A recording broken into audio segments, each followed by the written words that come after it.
मागच्या ब्लॉकमध्ये तुम्ही पाहिलं होतं आपण सारकणीच्या धाब्यावर इथं थांबलो होतो बा. तिथंच आपण आपला मागचा ब्लॉक एंड केला होता. मग शाहरुख बहिणीनं आम्ही जेवण घेऊन केलं रे बा पोटभर तिथं लगे, कारण की रात्री 11 वाजले केली रे बा आपल्या प्रवासाला सुरुवात.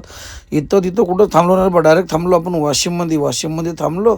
आपल्या मेन चौकात नाही पुसद नाक्यावर तिथं मारला रे बा चहागी मारला. सकाळचे वाजले तिथं भाऊ 4 वाजलेत. आलो रे बा आपण डायरेक्ट आपल्या अकोला बायपासवर आलो. गाण्यात पायत मस्त आलो आपण विदर्भ धाब्यावर, काऊन की आपल्याला घ्यायचं तो पाणी भाऊ समृद्धीले पाणीच नाही आहे प्यायचं. म्हटलं इथून घेऊन घ्या. लागलो रे बा समृद्धीले, मारली गाड्याने एंट्री समृद्धीले. मग आलो मेहकरमध्ये. शाहरुख बाईचा माल होता मेहकरचा, शाहरुख बाईला दिलं इथं सोडून. शाहरुख बाई चालली, आता आपला माल होता समोर. तर म्हणलं आपण चला समोर आलो रे बा. हे बस पा पुरी जळलेली होती. बस होती काय होती मला काही समजलं नाही बा. ते इथं झोपलो तर बा मी दीड घंटा आराम केला. इथं लय म्हणलं डोळे दुखत जात. मग चायगी मारला, बिस्किट मारला, केली रे बा प्रवासाला सुरुवात.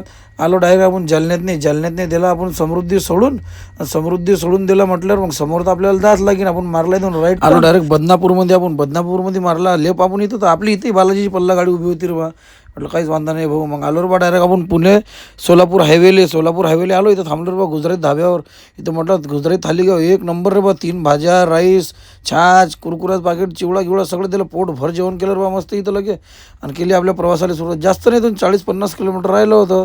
आलो रे बा आपण. मग इथून दिल्ली पाचोडमध्ये आपण मारला लेप दिला. सोलापूर हायवे सोडून पाचोडून डायरेक्ट आलो रे बा प्लॅन्डर आलो. एंट्री केली लगे इथं. आणि आलो रे बा समोर. पाहिलं तर मायले लेकरू भारी 4-5 गाड्या रे बा माझ्या समोर. म्हणलं चला काही वांधा नाही. चला मग आजच्यासाठी एवढंच. भेटू पुढच्या व्हिडिओमध्ये. व्हिडिओ आवडला असेल तर लाईक करा, शेअर